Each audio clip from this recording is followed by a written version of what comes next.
Hello everybody, welcome back. Hope you're doing well on this Sunday. Hydrogen wrapped up neat, nuclear's trick disguised as clean, painted bright for all to see, a scheme that leaves us. I'm going to be your host tonight. I'm Dana. Welcome. Pink hydrogen wrapped up neat. And you can call in to these live shows at 709. We're in Canada. 5894406.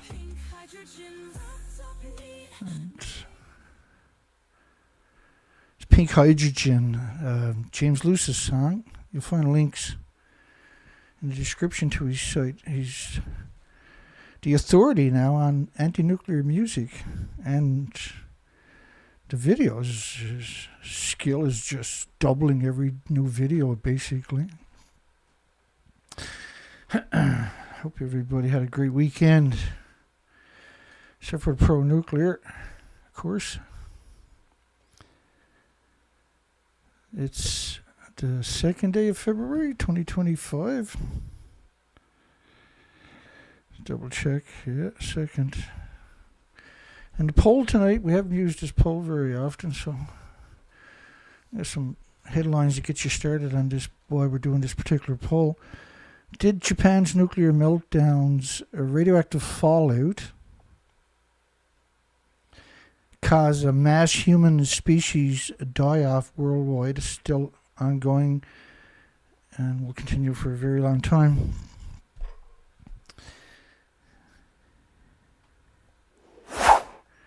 And so, if you're not familiar with this, Fukushima had multiple reactors melted down.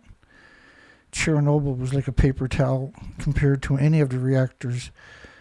Chernobyl was a graphite reactor. It was a new reactor. It didn't have decades of reactor cores, massive reactor cores, in the case of Japan, stored at the top of the reactor buildings, which is absurd. Because there's no repository worldwide, let alone Japan, that's where they kept the reactor cores for 4 decades. We're in 2 fuel pools at the top of each of the buildings. And there's 4 buildings, 4 reactor cores, and then 8 fuel pools of reactor cores are gone. And that's why the food was banned in 55 countries and 14 prefectures, which is half the country. These are the big prefectures, the big producers. They never stopped producing the food, by the way, and shipping it worldwide. And Canada wasn't one of those countries. Canada removed restrictions, all restrictions on all the radioactive food in 93 days. It was an incredible betrayal. It's still ongoing. And currently in Canada, 80 to 90% of the population is obese because of that. And so heart problems, liver problems, lung problems, respiratory, pituitary, thyroid, adrenaline, Alzheimer's, dementia, autism, diabetes, Down syndrome. These are just a few of the many, many illnesses and diseases and autoimmune deficiencies and injuries that will manifest. Let's talk about the species for a minute. 334 counts per minute. Holy smokeroos. 325 counts there. 334 counts per minute. It's minus 22 wind chill here. Sailboat crew rescued in the Pacific after abandoning a ship sunk by whales. 2023 story. And what Dave we're talking about was that there are about 1,200 reports of whales and boats colliding since a worldwide database was launched in 2007. And they threw in previous headlines and news reports of whale collisions with boats. Not all of the whales would have died, obviously, right? And so this story was 2023. So the official number, now the media has been trying to blame the mass die-off of whales on collisions with boats. And it doesn't add up. I'll show you why. We're just going to run through some of the basic stuff. U.S. biologists probed 70 deaths. U.S. biologists probed 70 deaths of emaciated gray whales. That's from New Mexico to Alaska in the Pacific and Atlantic. So they didn't die of boat collisions. They were emaciated. The food chain was broken by Japan. Government radiation levels on the United States West Coast. This was the French government, the IRSN, the government's version of the radiation institution in France. At 1 million times normal, it was there is no normal. Everything's anthropogenic is man-made, so there's no such thing as a normal. Normal is left over from perpetual war. I mean, nuclear weapons testing, the same bombs as a nuclear war, with the same radioactive fallout, but some reason we call it a testing. Cesium-137 levels increased 1 million to 10 million atoms per cubic meter of air. That's catastrophic numbers. This model you're looking at is only based on 8 days of radioactive fallout from the French government, but this was their updated version based on 30 or 16 days. Not updated version. This was that same version. And so 16 days, wherever you're to, heavy radioactive fallout. An absurd amount of radioactive fallout. So once you get to 31 days, of course, the whole planet is buried in perpetual radioactive fallout. I'll show you a bunch of other models here coming up. So this really happened. It was a major event worldwide, and nothing on the planet with replicating cells has an autoimmune trigger to defend against radioactive fallout. And cesium-137, at 10 million atoms per cubic meter of air, remember each atom is going to pulse energy 600 feet every second for 300 years. But in that same plume model is going to be many, many different types, and the biggest byproduct of the radiated fuel rod is the curium isotopes. Climate change likely played a role in 40% drop in the Pacific gray whale. So climate change could best be described as radioactive fallout for 80 years. So think of a radioactive plume, where you're talking just in cesium alone at 10 million atoms per cubic meter of air. Each atom is pulsing energy almost at the speed of light every second. And in the case of cesium, it's pulsing 600 feet for 300 years every second. That's pure energy. Energy doesn't just disappear. And of course, the plumes are, as everybody that's regular here knows, I'm going to show you, many, many different types of isotopes are in the same plume. So 40% drop in the Pacific whale was 10,350 whales, gray whales. Now, we've covered all of it. I'm sure we missed some of it, but we covered the significant portion of it that we could. If I wasn't out on the ocean doing research expeditions, because I was gone for 6 years, 4 to 5 months a year on the ocean doing research expeditions, species counts, which we're still doing, by the way. One primary suspect is food scarcity. Well, the radioactive fallout, this was the Xenon-133 plume. This was from the Norwegian Institute of Air Research. This plume was only based on 19.5 days, 468 hours. 468 hours. So that, when you see these plumes, what you got to take into consideration is the phytoplankton, the basis of the food chain, the oxygen chain, the carbon sequestering chain, lives at the surface of salt water and fresh water. And that's going to be the first thing affected, right? And the bioaccumulation in phytoplankton is going to poison the food chain on top of that, right? It's going to contaminate the entire food chain. Because many, including these gray whales or many other species, are dependent upon the food chain, the basis of the food chain. Did a marine heat wave, this was a question, not a statement, this is a conjecture, an opinion. Did a marine heat wave cause 7,000 humpback whales to starve to death? So we had 10,350 gray whales showed up emaciated. And I mean severe emaciation, where they covered 10,000 kilometers and didn't find any food along the way. And generally, a lot of the whales don't eat during the migratory route.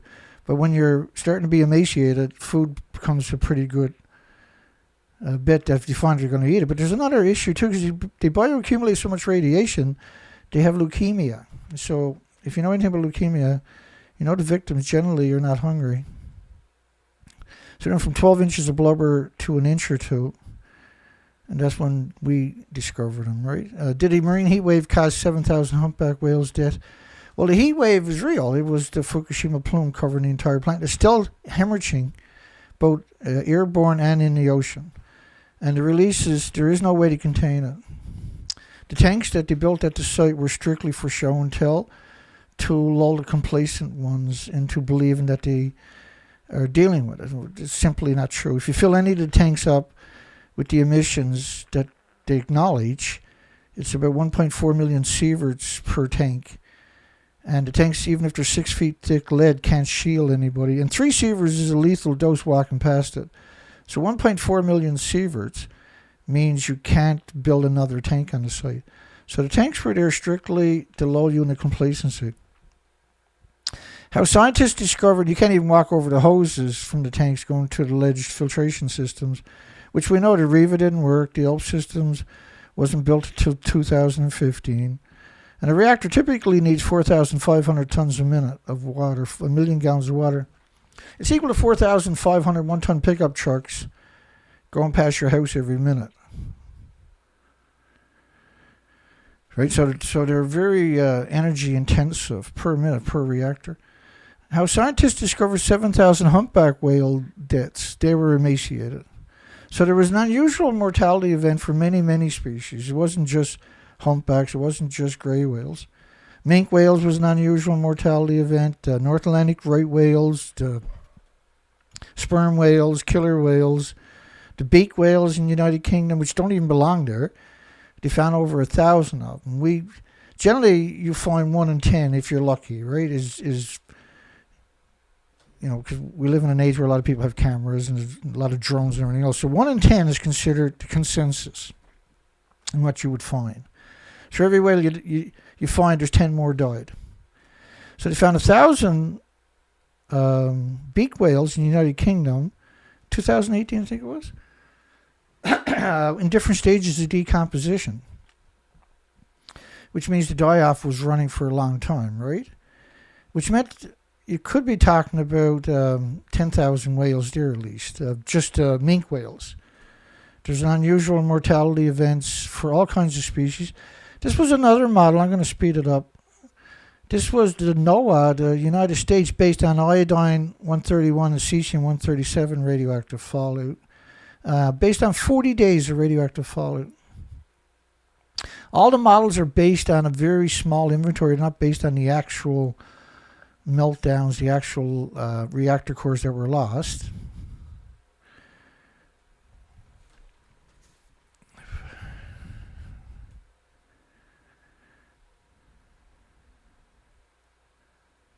Just hang on, bear with me. Nothing goes fast when we're talking about this subject, as everybody knows. We haven't really been noticing any salmon up there. Now, we've done research expeditions right where they're talking about, and I'll show you in a minute. And that the grizzly bears, they're talking about the grizzly bears in particular, are getting skinnier and skinnier and getting more aggressive. As you can see, there's kelp cabbage and kelp weed on the beaches. These beaches are normally completely saturated with many, many different species. This is some of the research expeditions I've done. It should look like that over there. Instead, you can't find anything. There's no color on the rocks whatsoever. And I'll show you more pictures coming up in a minute. In British Columbia this summer, 5 million sockeye salmon were expected to return and spawn. But only 600,000 came, for the local grizzly bears are bearing the brunt of it. First off, the bears are not dependent upon salmon, okay? They eat 200,000 berries a day. They eat grubs. They eat caribou. They eat moose. They eat deer. They eat other black bear. They're good foragers. They're the so-called head of the food chain up there, right? They'll eat cougar, whatever.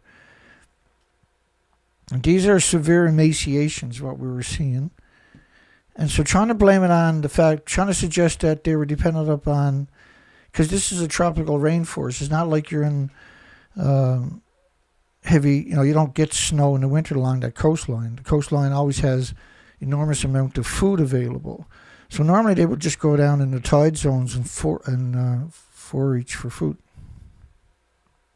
But again, they have leukemia because they're producing more white blood cells than red blood cells, because berries are some of the worst things you can eat now. Berries, mushrooms, you absolutely, under any circumstances, you won't get me to eat a mushroom because they're nasty bioaccumulation. The quickest way to get cancer is to eat fish and berries, unfortunately. And trying to have a conversation with people who like fish and berries is a waste of time. I don't bother with it.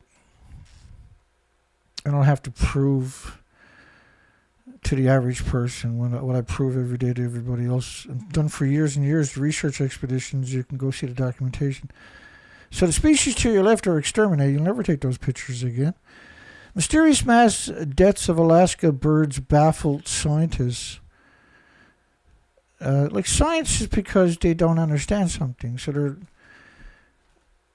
they're not the authority. They're the learners, right? They're trying to figure things out. The birds, all of a species known as the common murre, appear to have starved to death. And they examined the birds. Now, there was over 1.4 million of those common murres. At the same time, there was 1 million of the Cassini auklets.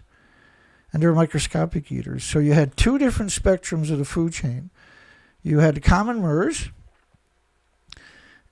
and they're eating anchovies and squid and sardines and krill and small 6, 7, 8 inch creatures.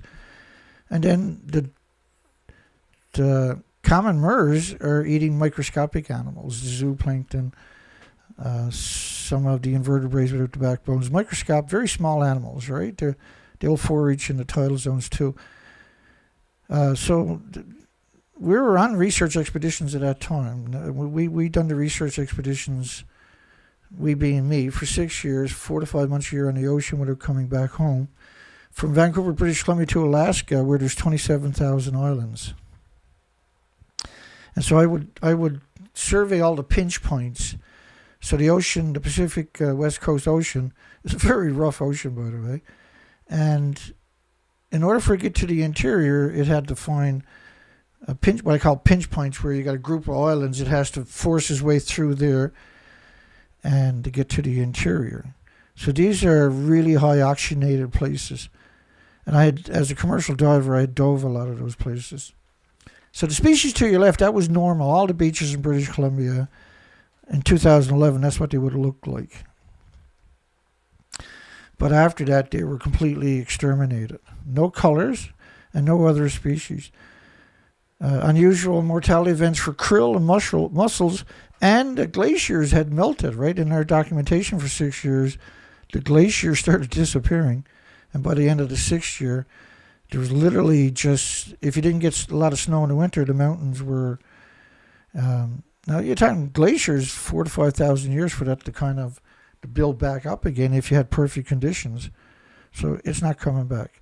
And then the glaciers, during droughts, you get the runoff would come down, and that would feed the estuaries and the streams and the rivers and the lakes, and regulate the temperatures of the coastline, not just the whole ecosystem, all the way to the coastline and the coastline.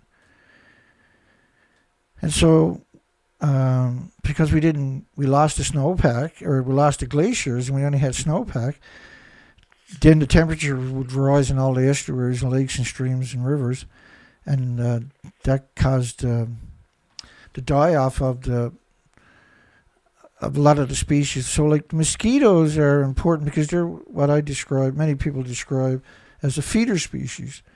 So there's a lot of species dependent upon the mosquitoes. The dragonflies and birds and fish and frogs and all kinds of species are very dependent upon the keystone species, and mosquitoes are one of them. Now, we also noticed that mussels would typically occupy huge portions of the coastline, and we always seen was very unhealthy, tiny, very young batches, very rare to come across. And on top of that, it was stripped. The whole coastline stripped. Whales won't stop killing themselves in New Zealand. You get 200 in 1 month, and 6 months later you got 700, and months later you got another couple of hundred. The media was suggesting that this was normal. This wasn't normal. Because we cover this, I've been on the ocean my whole life. Well, not my whole life, but 25 pilot whales found dead near Marco Island, 2014. Now remember, this was a plutonium-239 dispersal radioactive foliar plume. And I showed you quite a few up to this point. I'm just showing you different studies from different institutions quantifying that this event actually happened. Necropsies, autopsies performed on 8 whales that died on Lover's Key on Monday and Tuesday showed the animals had empty stomachs. And back in 2014, 15, 16, they would always describe the pilot whales that were beaching themselves, they would describe their diet as emaciated, and you would see the peanut heads on the porpoises or the dolphins or the whales. It's very distinct, eh? And that their whole spine would be sticking up, which is not normal, which meant they had no blubber. That died on Lover's Key on Monday showed all the animals had empty stomach. In that same story, the whales that died in the Everglades before that also had empty stomachs, and they're talking about pilot whales. So Alaska or New Zealand was basically, it's a major migratory turnaround spot for the species. And there's usually an abundance of food because you have the different oceans meeting up there. And so the upwellings are very rich, and you get all these migratory species coming through. And this is where they would basically hang out and have babies or turn around and head back towards New Mexico coast. So also, this year, last year, or the year before, explosion of sea lion deaths in Peru. They try to blame it on the bird flu, which was really interesting. Now, you're talking about a lot. You're talking about 3,500 sea lions. But you see the picture, when they show you the picture, that's not bird flu. That's severe emaciation. That takes a very long time. And the attributes of the bird flu would kill these animals quite quickly. So this took a very long time. There's 3,500 of these animals. They were severe emaciations. But it was really interesting that they showed you those pictures and then try to conflate it to associate it with bird flu. And then the other pictures they showed you, the stupid paper suits, was this picture just blew my mind because I've dove with hundreds of sea lions regularly, daily, 7 days a week for up to 100 days straight. I'm very familiar with the species. I've never seen anything like this. This is brutal, severe emaciation. Most likely, through the bioaccumulation, they have cancer, right? And we know we've seen cancer. They actually describe cancer jumping from species to species to species in the tidal zones, which is the nursery of the Pacific Ocean, by the way. Another study was showing 1 million atoms per square meter of xenon-133, and that's 20 days in right there of the radioactive plume. So it covers the whole planet. If you're in that plume, then the species and the humans will be severe effect. That's why we have the particular poll we have tonight. 1 million atoms per square meter. Starvation causes a mass of bird deaths. That's 2022. The large number of dead birds found in the islands in June confirmed to have died from starvation. Now, this included seagulls and ducks and terns and cormorants. Of course, cormorants and terns and the common murres, for instance, they dive 600 feet all day. Right, so they're not dependent upon tidal zones. The same thing with the cormorants. Don't dive near as deep, but they're great foragers, and we see them now here on the East Coast. They don't belong on the East Coast. They're very beautiful birds. You'll see them over. China uses them as fishermen. So China will tie a rope around their neck, and they'll take them out on their little canoes, and cormorants will dive all day and bring up a big fish, right? And for every 3 fish they bring up, the fisherman will give them 1. And a lot of people here don't understand the birds. They think they're ugly, they think they're stinky and everything else. But the reality of it is we've seen them out here. They're one of the few successful breeders on this coastline. And the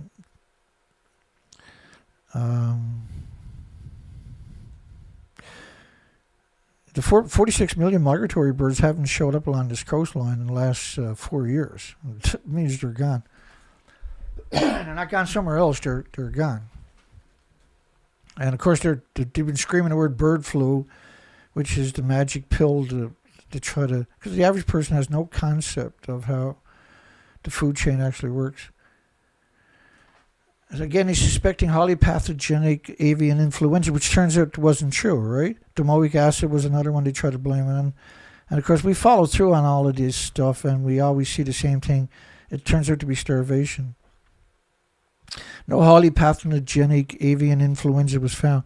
The avian influenza has been around for millions of years and hundreds of thousands of generations of these species. It never jumped. Right? They're selling you wolf tickets is what they're doing when they talk about that particular attribute.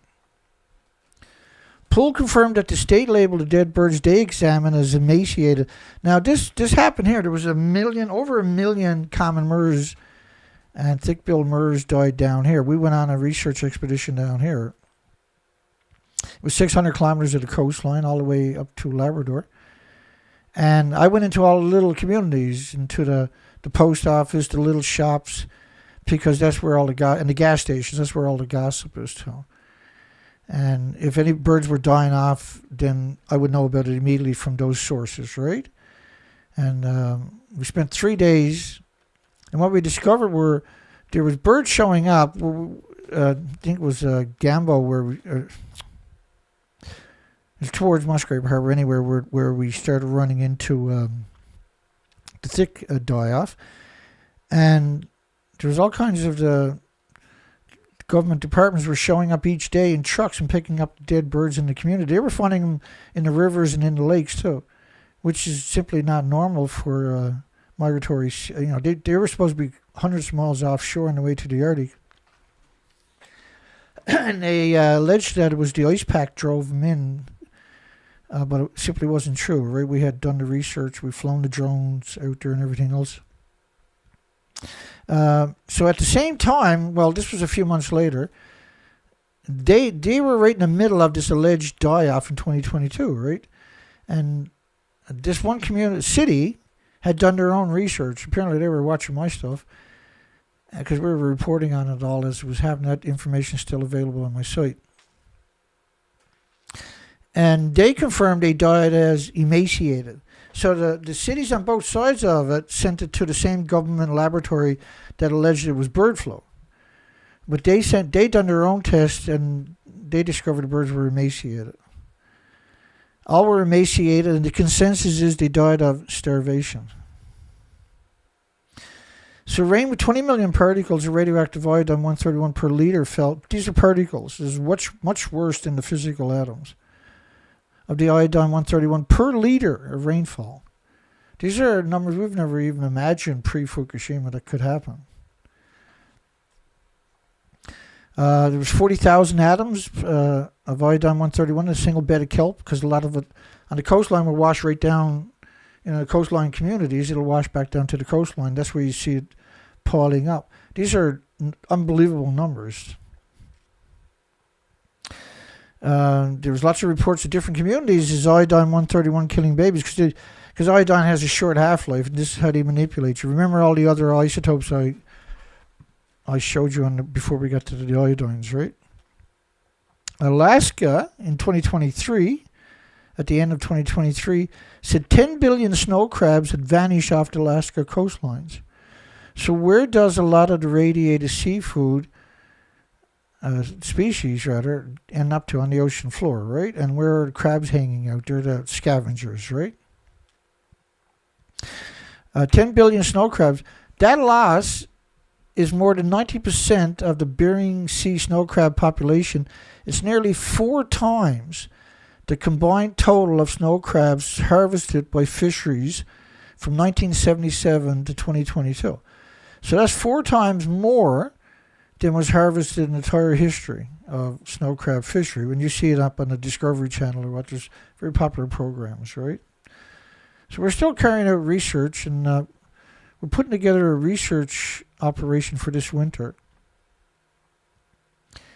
And the West Coast was hit with 220 million atoms per liter of iodine-129. That's a 15 million year half-life, unlike the iodine-131. So for every 131, there's 10 times more iodine-132 and 30 times more iodine-133 and 31 times more iodine-129.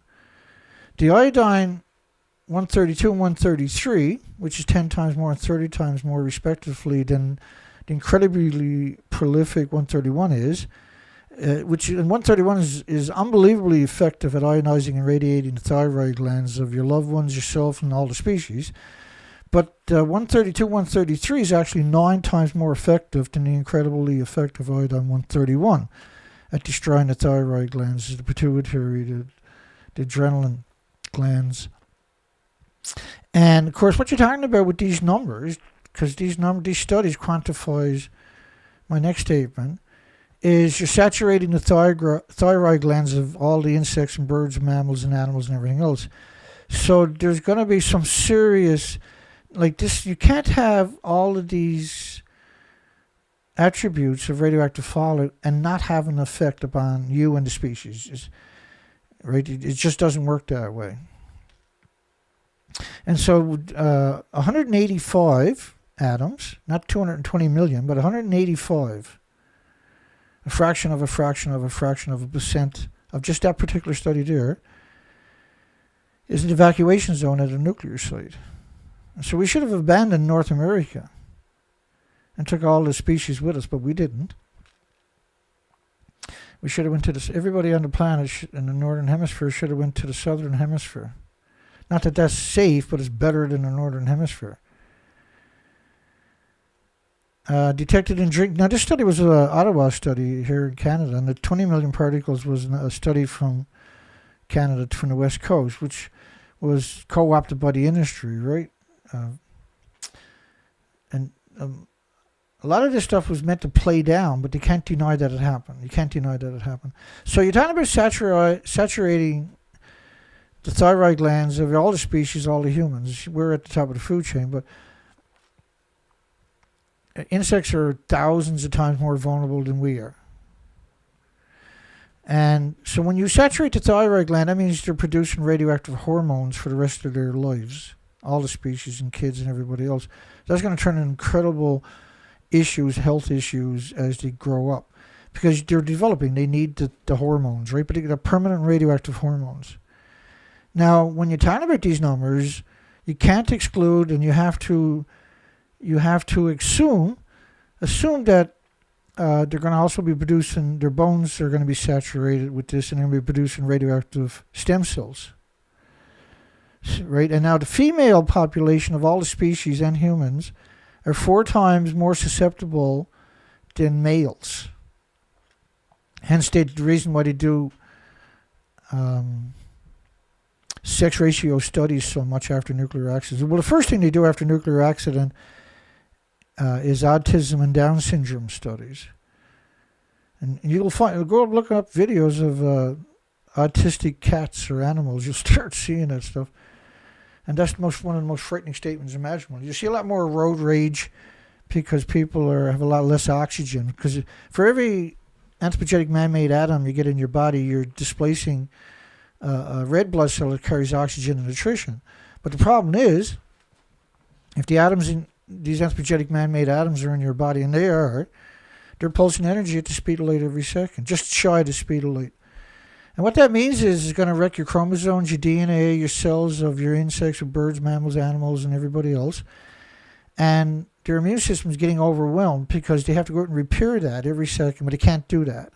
And they also got to attack the source, the atom that's pulsing energy in every direction at the speed of light every second. And so they got to repair all the damage, which is impossible every second. And they have to try to build a sarcophagus around a foreign entity, which in this case is an anthropogenic man-made atom. And so slowly but surely, the species in particular, because they're much more vulnerable, will stop reproducing. They become sterile. And so once the keystone, which is the keystone, is the most vulnerable species, they're the smaller species. So once they stop producing, then the other species can't get enough food for their young ones, because there's so many species that are dependent upon, that whole food chain is based upon the keystone species. Like for the ocean, fresh water, it's the phytoplankton, the basis of the food chain, the basis of the oxygen chain, the basis of the carbon sequestration chain. And when the species or the children or yourself inhale this stuff, first off, anthropogenic man-made radioactive emissions / radioactive fallout is 2 billion times more toxic than industrial poison. Try wrapping your mind around that statement. Because you can put 2 million atoms on the head of a needle, but you can't see it. So one of them shouldn't really matter, should it? But it does, because it's 2 billion times more toxic than industrial poison. So your body attacks it with white blood cells, and the damage attacks that with white blood cells. All of that displaces red blood cells that are carrying oxygen, nutrition in you and your loved ones and the species.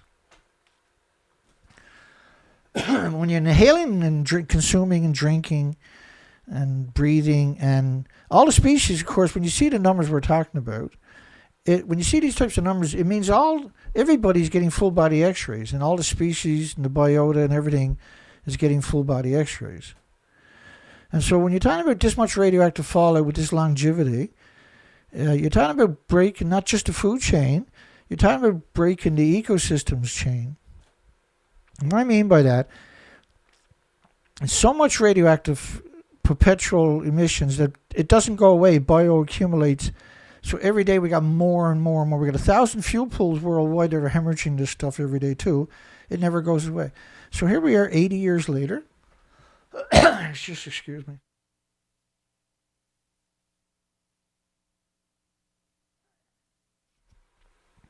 So here we are 80 years later. But we had a big event in 2011. That was an event. We had 4 reactors and 36 reactor cores melt down. Because there's 8 fuel pools. The fuel pools have decades of reactor cores. They were stored at the top of the buildings. Just let me quantify that assertion for 1 second. So here's some of the main, just a fraction of the media in 2013, 2014. That's when I made this particular picture. Pretending they're 150 feet above the stump of Reactor 4. So, like the International Atomic Energy Agency in 2023, August the 24th of 2023, came out and denounced that this ever happened. Right, they moved the goalpost. Because they don't want to be associated with an extinction event. And, but they knew this was going to happen. They knew the radiation never goes away. It attacks everything with replicating cells. And there's nothing on the planet with replicating cells has an autoimmune trigger to defend against it.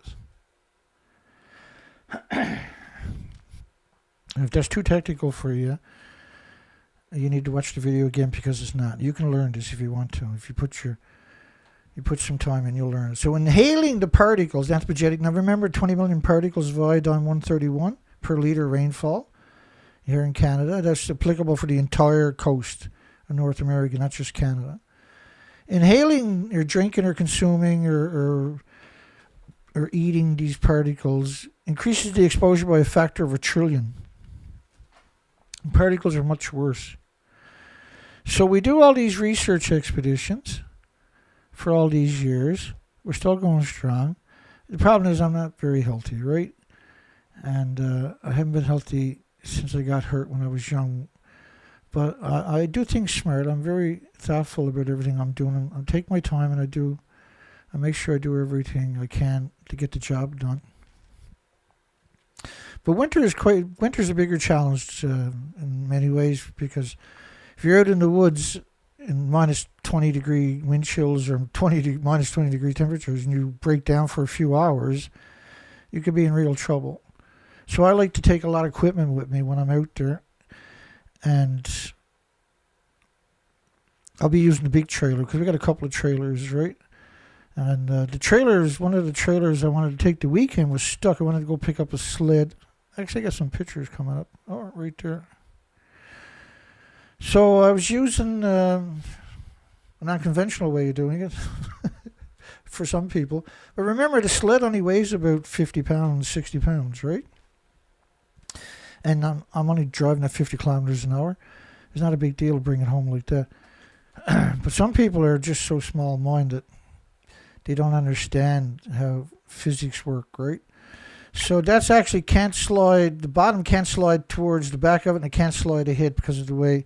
I already took a couple of straps off, right? And then the top is supported. Remember, there's very little drag because there's no bottom in it. That's an aluminum sled. I got really lucky the weekend, and I just went for it. I couldn't get the small trailer out from behind the boat because I didn't keep up with the snow removal. I'm caught up to it now, though. But there she is. I got to put a bottom into it. Just a piece of plywood. I'll put fiberglass to plywood so that it's waterproof. And I'll put a piece of plywood there. And I got a lot of those clips so I can clip on like a cover. I got some the really heavy duty tarps.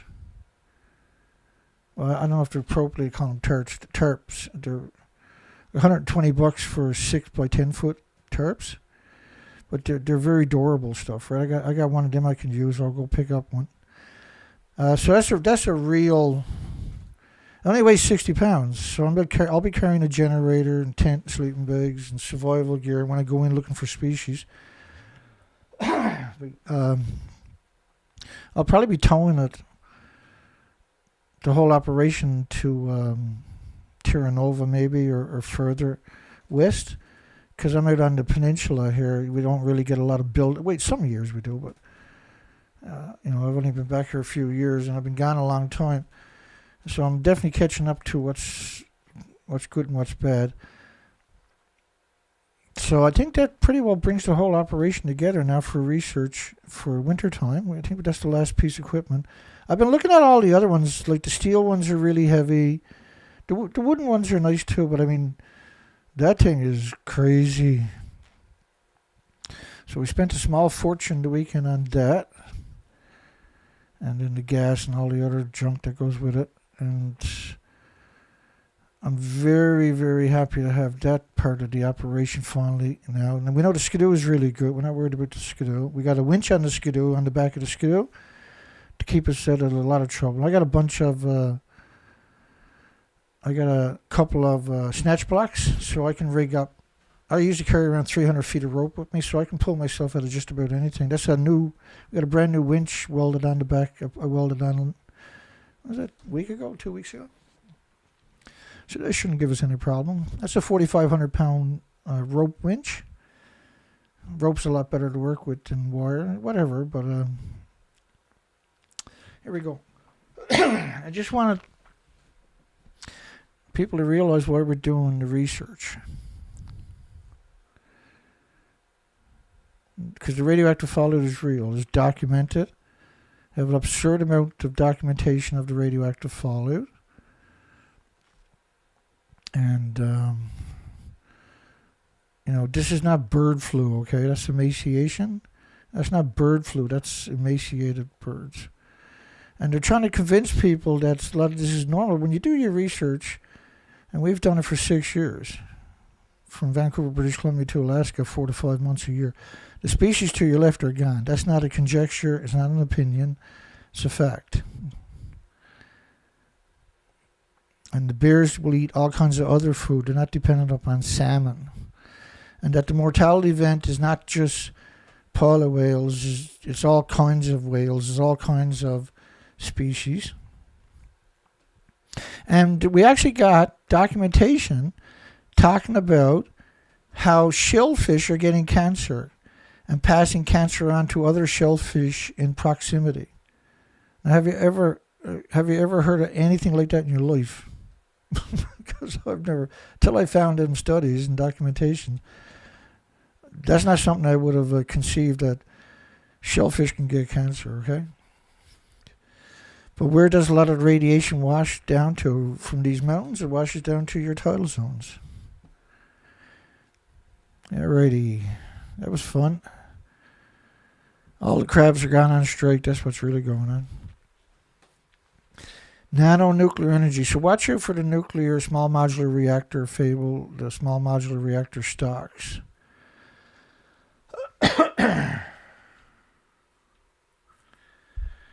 There is no small modular reactors.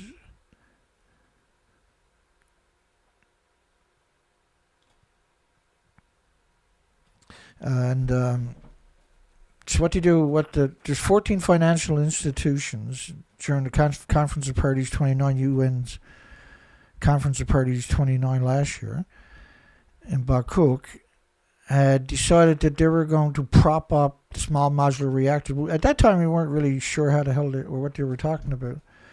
And what they done was they would buy stocks in small modular reactors like Nano, NuScale, and whatever, every couple of weeks, and then they would sell.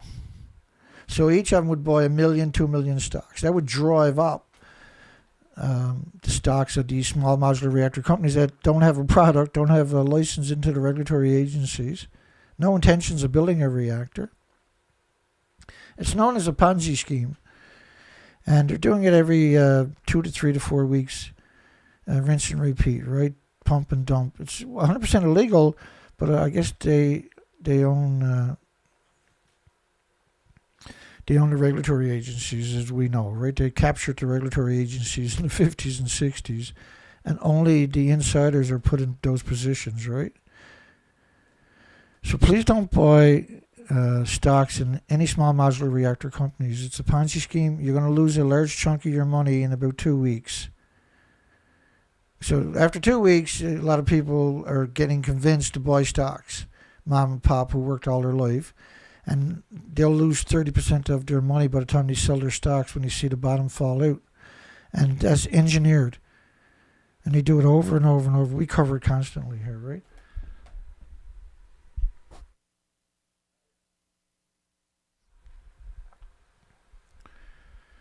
I wasn't going to do a show tonight. I was too tired. I haven't stopped all day. It's minus 20 out there today, wind chills.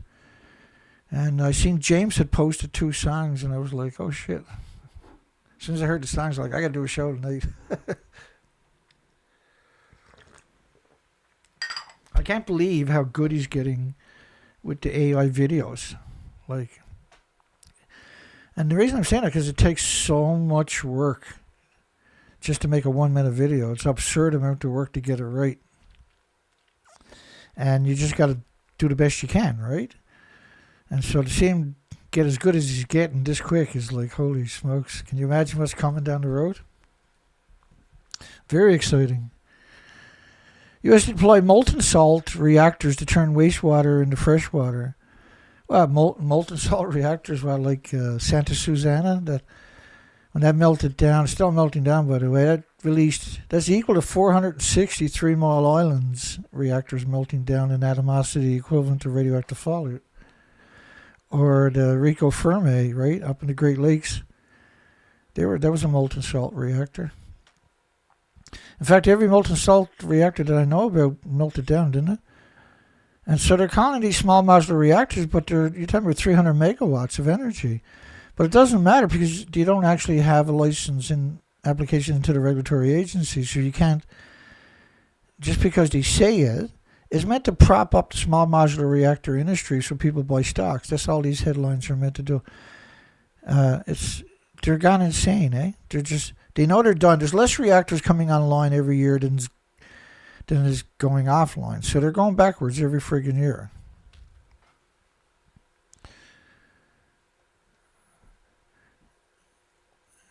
There simply is no nuclear renaissance. There can't be. They don't have the manpower for the building. They don't have the supply chain. They don't have the finance to do it. The Sizewell C that they're building, or Hinkley Point C they're building in the United Kingdom is what, 57 billion US dollars. It's so far over budget I can't even wrap my mind around it. It's so far behind schedule. It's just because 90% of the money goes to administration, see? And they're going to steal it. And they've been doing it for so long, there's no checks and balances. There really isn't. There is no regulatory checks and balances. It could never have got this crazy if there was, right? But we know there's not. And it's not illegal to poison you with radiation, by the way. Otherwise, they couldn't murder your loved ones in the hospital with radiation. Because when your loved ones go to the hospital because they're sick from radiation poisoning, they got cancer from radiation poisoning from all the radioactive fallout over the last 80 years, and they give them more radiation to finish them off. That is just unbelievably sadistic. And the radiation therapy, you get cancer everywhere else. Yeah, you might get rid of that tumor. Now you got 6 more tumors showing up from different places. A novel nuclear reactor currently under construction. A novel. What are you talking about? Novel. You've been at this for 80 years? They build lots of experimental reactors that don't go nowhere. Will help generate carbon-free energy. Like, the word carbon-free gets used constantly as if nuclear is, which is the most resource-intensive industry in human history. Period. Burn nothing. It needs 2 gas, oil, or coal plants dedicated to the nuclear site. Like, each reactor needs 4,500 tons of water, 1 million gallons a minute. How much energy do you think it takes to move that much water each minute for each reactor? Well, it's equal to 4,500 one-ton pickup trucks driving past your front door every minute. 1,440 minutes a day. Like, the amount of energy we're talking about just for that facet, that minutia, that detail, it's just a fraction of everything on the sites, everything that they're building, the construction material, everything is triply inspected. It's really frustrating to see these are just bald-faced lies. For desalinating water, geothermal can do it easier, quicker, way better, less expensive, with no environmental impact.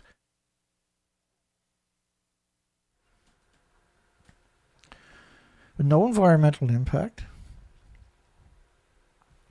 The nuclear reactor is being built by Natura Resources, a company specializing in developing small modular reactors. A company specializing. What are you talking about? So they're trying to get you to buy stocks in this company, right? Is what this is all about. They're not developing small modular reactors. They don't have licenses into the regulatory agency. They don't, like, they're going to build one allegedly at the university. How many times have you heard that story? And then they call it carbon free. Is absurd again. And when you build it at a university, these reactors are the emissions. You're using plutonium mixed oxide fuel. This is where you took fuel that had already gone through a chain reaction, which is 2 billion times more toxic than industrial poison, the radiation fallout from that, because they're still splitting atoms. That's what I call radiation fallout. Is you can't contain it. Once you take it out of the reactor, there's no containment. It's still splitting atoms that would normally split for 1 million homes and businesses, except now there's no containment. And so that's piped out the local tall chimney you'll see at these places. The idea is to get it to fall far away from the emitter itself. And so most of the universities are in communities, so that's the worst thing you can do to a community. I mean, they've done the studies around France's and Germany's research reactors. And what were the studies? One of the first studies they're doing is sex ratio studies. They're looking for more males than females because that's how they quantify. They know it's there. They know that's what they're going to find. They're not getting the money for something to do. This is normal. So after Chernobyl, they've done sex ratio studies on Europe, for instance. I mean, they closed 9,400 farms in Ireland, Scotland, United Kingdom after Chernobyl, which is a paper towel compared to Fukushima. And Chernobyl is brutal, don't get me wrong. But they closed 9,400 farms. Around 400 are still closed today. None of them should have been opened. They were only looking at cesium, allegedly. Really, because you're alleging now the biggest byproduct of radiated fuel rod doesn't exist, which is curium isotopes. Curium isotopes need lead shielding 20 times thicker than you do for plutonium. So that's certainly a big concern. That's the biggest concern, isn't it? These are the worst humans imaginable. The most arrogant, hubris, pompous. I'll let your imagination fill in the rest of that sentence. With the world looking for new ways to power its economy. Yeah, geothermal. What about geothermal? In fact, look at this little gadget here. You can buy them now. They'll drill down 1,800 feet. So anybody can buy this, set up a company, and start drilling geothermal. 1,800 feet, you're getting pretty good temperatures, okay? And it'll just drill on its own. It'll go around any obstructions. It'll get you down to around 1,800 feet, which is unbelievable. Geothermal heating can take center stage in eco-friendly innovations. So you don't need small modular reactors. You don't need nuclear. Geothermal can do it. And can do it right away. Do it this year. Be up and running. Not in 17 years, but this year. The only thing is you can't steal 90% of the money for administration. You can only do that with nuclear because the secrecy laws keeps people from being able to peek in and see what's going on. Like, if you've seen an electric bill for a nuclear power plant, you would wonder, why don't they just use the gas and oil or coal plants that are supporting it? Why do you need nuclear? Nuclear is about a fuel cycle. The fuel cycle is known as breeder fuel. So once you take it out of the reactor, it's still splitting atoms. It'll harvest the plutonium atoms or the uranium-235 atoms to make fuel out of. But that has always backfired in every country that's tried it. And France and Britain, what they've done is despicable. U.S. deploy molten salt reactors to turn wastewater into freshwater. Again, please, for goodness sakes, don't invest in these Ponzi schemes. The world's largest compressed air grid batteries will store up to 10 gigawatt hours. So compressed air, you just dig mine shafts and you compress air down in mine shafts. You can actually buy the large windmills, those $300,000 large windmills, and all they do is compress air. There's many other ways to do it. So you compress air down to the mine shafts, which is simple and easy and stupid, mindless to drill now. Because you can buy the big drill chummies right now that are on railway tracks, right? And they'll drill you big, huge mine shafts in no time at all. And you can store all the heat from wind and solar down there. So when the wind is not blowing and the sun's not shining, you have an enormous amount of energy. But you shouldn't build any of it. You should build geothermal first and then back it up with storage. And the storage can be created by wind and solar, for instance. And like if you put your windmills, instead of putting them all in one spot, if you put them along the coastline, 10 miles apart, you always got wind blowing. Right? There is sometimes there's the lull in the winds. When I was out on the sailboat for 6 years, sometimes the wind didn't blow, right? But you can have backup. Developed by Hydrostar, the facility with output of 500 megawatts, which is 500,000 people, and it can store 4 gigawatt hours of it. So 8 hours of power and backup, right? What they're planning on doing, that was use it for the peak power. So peak power, when everybody comes home for work or everybody's at the office or whatever, all the factories are running at their peak, you can back up the grid with this kind of a... Right, the biggest battery operation they had there a couple of weeks ago, at the lithium farm that they had there, all melted down and burned, and everybody had to leave the area. If these break down, you just fix it. And pumped hydro accounted for around 95% of the world's grid energy storage. Like water batteries, where you have two reservoirs, you dig two big reservoirs, you fill them up, and with extra wind and solar energy, you pump it up to the top one. So when the sun's not shining, you just let the water flow down. But if you put your windmills on the mountains, the wind is always blowing. And it's not in anybody's face. Another technology has been used for decades is compressed air storage. It can store energy on a grid scale. U.S. deploy molten salt reactors to turn wastewater into freshwater. Why would you bother when you have so many other resources?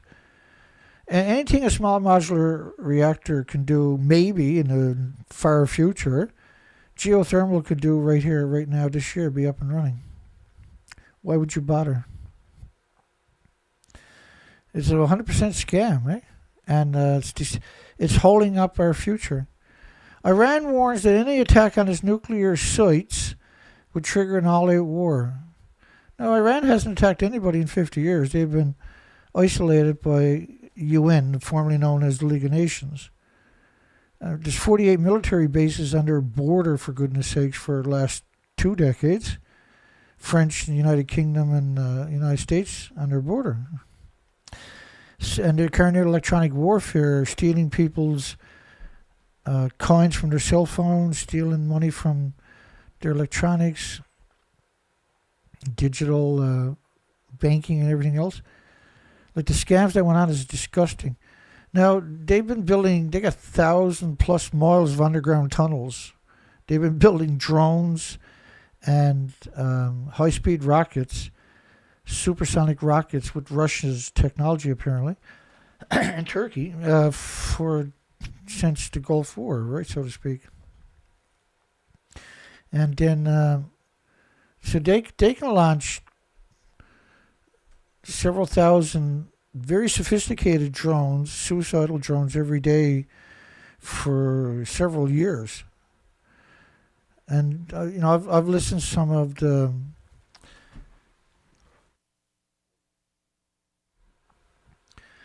the former analysts that were retired are being brought out to talk about the subject.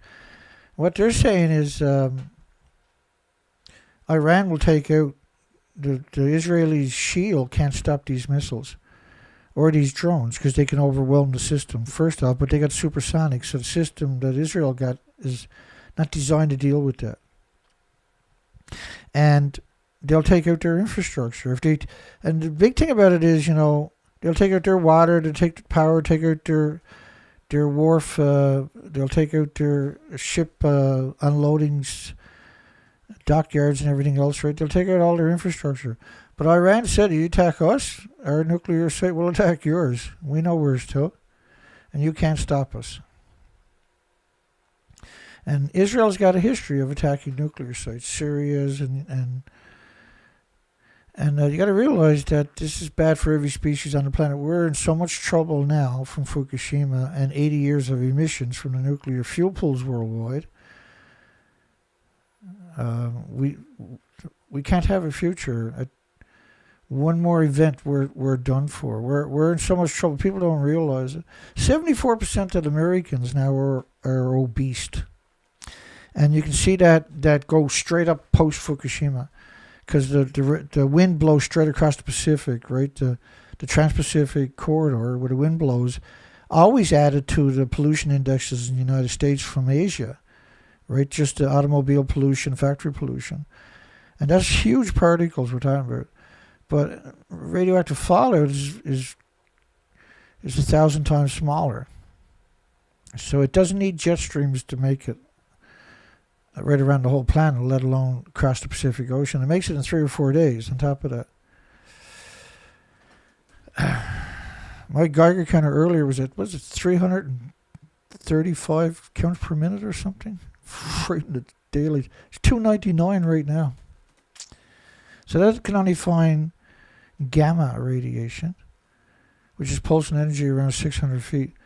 So that could be coming from outdoors, pulsing through the house and hitting my Geiger counter. It's absurd numbers we're talking about. But the colder the air is, the more moisture, the bigger numbers we're seeing on the Geiger counter. And so if this was pre-Fukushima, I would have to abandon the house because there's such high numbers.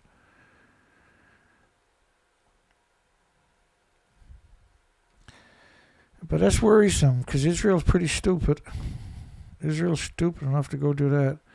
They just, who knows how many, they allegedly must have killed 100,000 Palestinians, but they've always used the Palestinians. Israel was the 4th biggest producer of weapons, so they always used to use the Palestinians to test their weapons out on.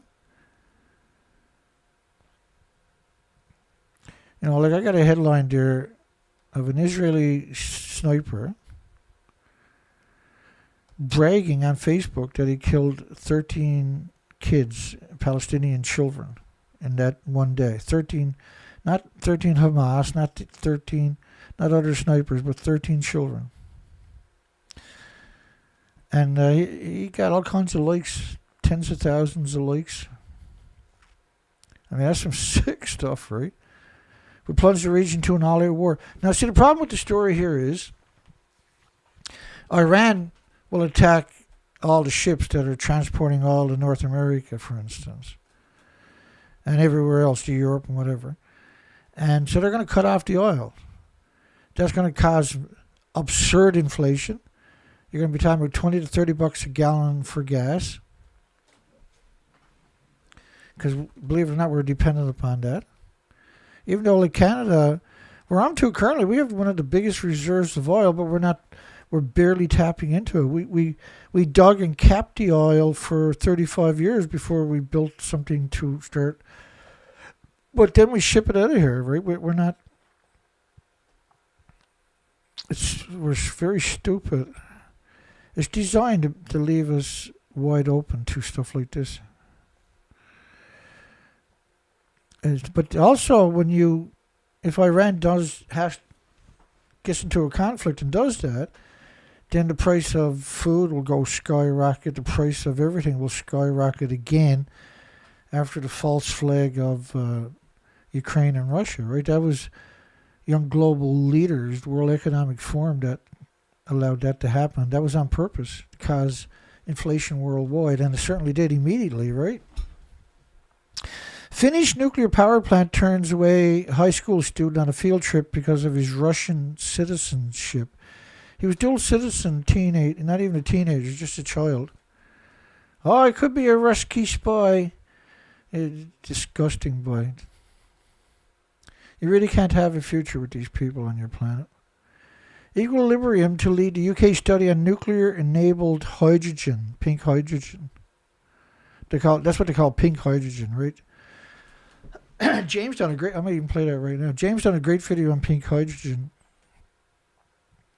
wrapped up as first off, anything nuclear is the most expensive you're going to have, but hydrogen nuclear is the most expensive hydrogen you can get, and it's the stupidest thing you can do, because geothermal can produce it much more efficiently and much more sustainably, and so the nuclear industry is trying to find niches and make itself seem indispensable, but it's the opposite. It's displacing everything else.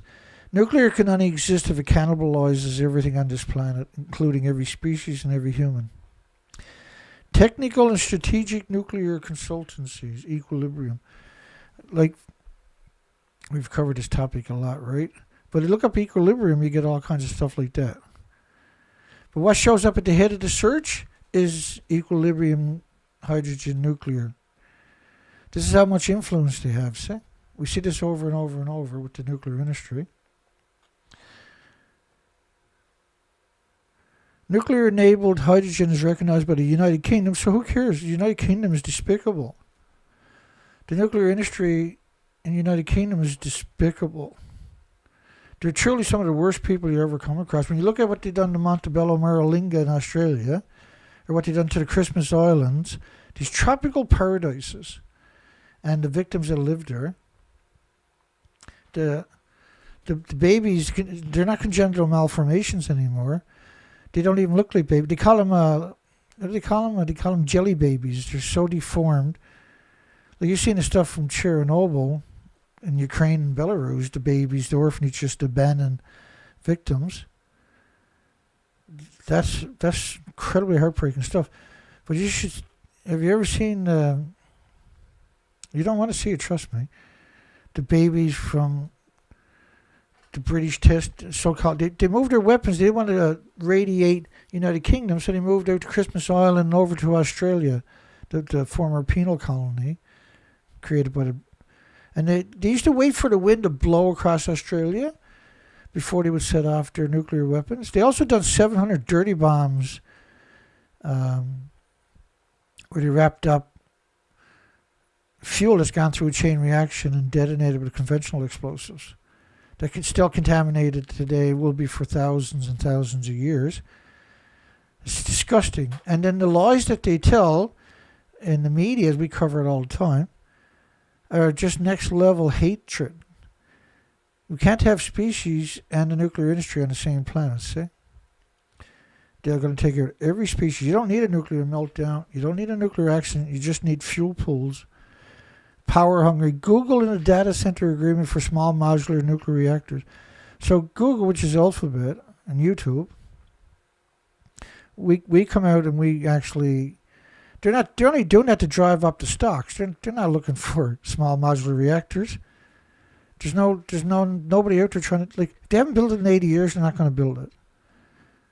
It's meant to throw a wrench into anything renewable, and it's meant to loot the investors before the reality sets in for everybody who starts to realize that we don't need gas, oil, coal, nuclear. We need geothermal and compressed air storage or water batteries or something like that. And you can store energy in lava rocks. You can store energy at 700 degree Fahrenheit temperatures for months in lava rocks. There's no end of lava rocks on this planet. And you can store energy in sand. You can store 700 degree temperatures in sand for months at a time.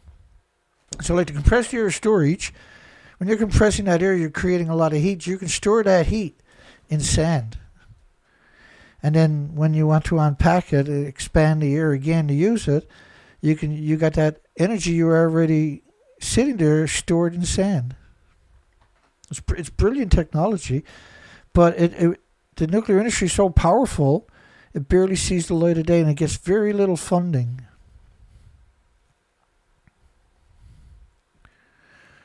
There's a little red dot up there, I wonder. See that? I got no idea what that could be. See that red dot up there? It looks like they done some Photoshop in this picture, and that was...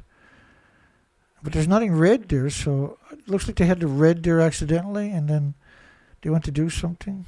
Who knows? Insatiable power demand could hobble generation AI adoption. AI is... what have I created? I created like 14,000 pictures or something with AI for these programs. We've been in this program for over a decade. And the research. How come there's no spiders in the woods, but there's spiders on your house and spiders on your trucks here? Supposed to be 500,000 spiders per acre in the woods, and there's nothing in there. If you do find them, you'll find deformed webs, same thing on your houses and your vehicles, man-made structure. The reason they're not on the trees and plants where they're supposed to be is because they're sucking up radiation, pulsing energy, and the spiders are very sensitive to that, right? And not only that, because they liquefy their food, they bioaccumulate 1,000% more than background. So they become sterile and stop reproducing. And they're part of a keystone species because there's so many species and so many in an area that the birds will grab them all day long to feed to their fledglings, right? The two companies signed a master plant development agreement creating a patent to deploy a U.S. fleet of advanced nuclear power projects totaling 500 megawatts. Like 500 megawatts. A fleet of advanced nuclear reactors. A fleet. Like 500 megawatts is just absurdly small when you're talking about fleets. And at the amount of money you're talking about, you can have 4 times more energy next year in geothermal up and running. And Google's already got a small geothermal plant last year, right? That can power 3,800 homes or something for their one of their data centers. Like the nuclear industry is so powerful, but it's a good way to artificially inflate the stocks. That's what they're up to for the small modular reactor companies. And so you see a whole lot of these. You see an incredible amount of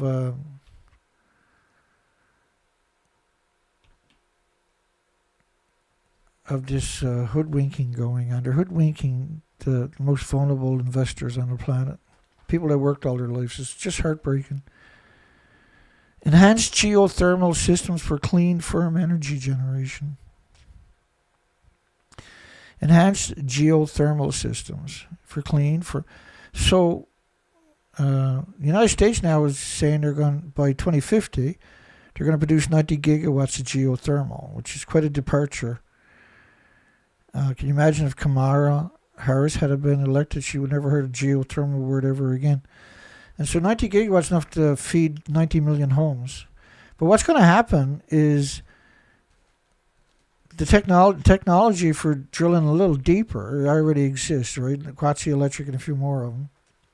One of them I really think is a winner is where they're going to use 25,000-pound water jets to split the rocks open. And behind that is going to come pneumatic hammers to pulverize what's left. And then the drill bit will knock down through that. So they'll be able to drill quite fast the extra couple of kilometers to get down to the super hot temperatures, to 900 degree Fahrenheit temperatures. That makes gas, oil, coal, nuclear obsolete immediately. And there's nothing, you don't have to store something for a billion years. It's not splitting atoms every day in the fuel pools for decades and poisoning your biosphere. Pretty cool stuff. And so this was another one that just study that showed up. I think this is directed towards the American enhanced geothermal system for clean, firm energy generation. Provides clean, steady, renewable electricity and heat. But that should have been forefront of all. Whenever you hear say we got to get small modular reactors, we got to have it. We need it for AI. We got to get it. I'm sorry, right? And then you got 14 of the biggest financial institutions since last year artificially inflating the stocks by buying millions of stocks temporarily for a couple of weeks and then dumping them. And then the new investors are losing 30-40% of their investments before they try to pull out, right? Because they don't appreciate that this is simply a Ponzi scheme. We talk about it literally every show now. We're forced to talk about it because they're pushing it so much. Adaptation of oil-field drilling strategies have shortened EGS drilling times by 50 to 70%. So no matter which way you look at it, geothermal is appropriate. And any corporation, any company, in any community can build their own geothermal, right? And get it up and running, feed it into the grid, and then the community will see their prices of electricity drop precipitously over the next 2 or 3 years. It's around $5 million a gigawatt. A gigawatt powers 1 million homes. But that's my those numbers are 5 years ago. I'm still using them, and they're inappropriate. It's much cheaper to do it now. I'm just trying to show that it's doable, right? I'm trying to. Of course, the hardest thing to do is always be honest. Never exaggerate nothing. Don't misrepresent anything. And it's not hard if that's what you do, right? But sometimes you feel like making offhanded jokes, but I'm scared to do it. I'm scared to just fantasize with reality. I just stick to the numbers because I think that's more appropriate for the audience that I have. Just stick to because it's an educational program that I was supposed to retire 10 years ago and not have to do this no more. And I thought that all kinds of bloggers would pick up the documentation, the narratives, and everything else, and then I can sit back and just watch it. And that didn't happen. In fact, there's just less than 5 people that I know of worldwide that are honest and talking about the subject appropriately. And I'm probably the most prolific, I'm sure, but there's an urgency behind this because the research expeditions I've done quantifies me coming out stressing the importance of trying to provide a future for the species and whatever will survive this, what we got done to us now post-Fukushima. Fukushima was a pulse event where we had a massive releases that saturated all the species and humans worldwide. They're going to try to blame it on all kinds of other things, right? But you have to look at the real source of it so you can come up with solutions. That's the problem. Diffusion of steam and WNIG goes nuclear as we react to the facts of steam-induced precipitation. Jasmine says, hi, my name is Jasmine. Chrissy says her, she's Crispy. Nuclear reactor split atoms produce massive amounts of heat. So the reactor cores, after 14 months, you take a chunk of it, a big chunk of it, and put it in a fuel pool at the top of the buildings. These are not pools. These are bore-rated special water. And they ball off about 120,000 liters in each pool. And every nuclear power plant, except for a few, are surrounded by farms, as far as you can see from a satellite, for instance. And it's meant to suck up the radiation and poison you in your supermarkets. This industry is very good at destroying the integrity of the DNA and the chromosomes of all species, but particularly humans. And by proxy, you create perpetual diseases and illnesses and autoimmune diseases. So there's heart problems, liver problems, lung problems, respiratory, pituitary, thyroid, adrenaline, Alzheimer's, dementia, autism, diabetes, Down syndrome, schizophrenia. These are well-known illnesses and diseases and autoimmune deficiencies and injuries and illnesses from radioactive contamination. And so we're seeing a spike in all of them, particularly post-Fukushima. If you look back at pre-Fukushima, because you're killing the species in the biota, so the foliage and the litter's not breaking down either. And so now the earth, because you're killing that, the earth is not sucking up water anymore, right? Because there's no bacteria, you're destroying the bacteria and the fungus. And then the biota needs that to survive, to break down the foliage and the litter from the forest and the ecosystem. And so now the earth is dried out. And not last year, but the year before that, we were going out here in the woods and we would stick our arm right down into ants' nests. There was all these ants' nests. But they were dried out. They were tender dry. Now, don't get me wrong. I checked it before I stuck my arm down there originally. Once I realized what was going on, the earth was so dry. And so we had, I was out camping. We were going across the province here on our train tracks doing species count.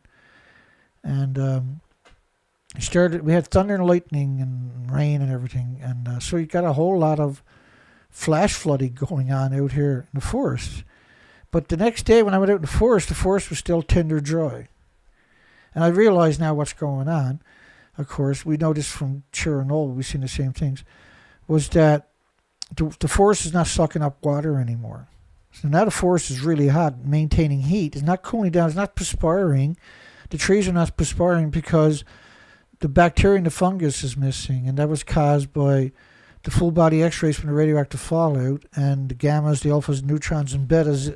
When they land they're in the forest, they get sucked up into the trees, the plants, and everything else, and they're pulsing energy. So gammas and alphas and neutrons and betas, they pulse energy almost at the speed of light. When they don't hit each other. Well, they do, but when they hit each other, they don't mingle. They don't like pass through each other. They hit each other and they change direction almost at the speed of light. And that's known as an X-ray. But what it means, though, is you're getting full body X-rays for all the species. So it's much quicker because the little species, they produce more babies more often, right? And you'll see the food chain getting broken right there in the smaller species, the sterilization. But another thing that happens is because you destroyed the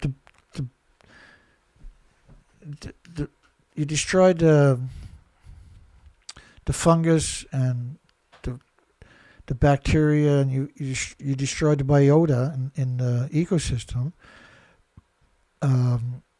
It's tinder dry. So now when you get a lightning strike, you got this foliage and litter that didn't break down like it normally would for millions of years, will wafer up and travel long distances, thousands of feet, and when it finally settles down, it's still on fire. And so the forest fires are very brutal, very wicked, very, very difficult to deal with because the earth doesn't soak up the water. It just runs off it. So even if you get heavy rain, it doesn't put out the fires because it's just running off. And the fires will embed themselves deep in the ground, right?